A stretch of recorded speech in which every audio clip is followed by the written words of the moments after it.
In this video, I'm going to show you on how you can use Zendesk Knowledge Base search. So, without further ado, let's begin.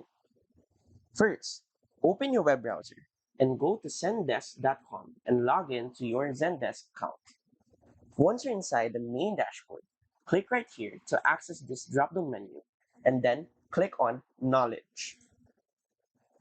After that, you would be redirected to a new tab where you can publish articles and what more.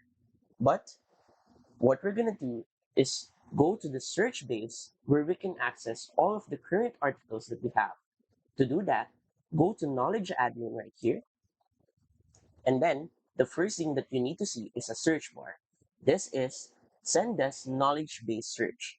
Basically, all your articles, published, drafts, AI generated, archived, and all in your entire history can be searched right here. So once you type in what you're looking for, it should show on this search tab. And that's it. So if you find this video helpful and want to support our channel, feel free to use our affiliate link given on the video description.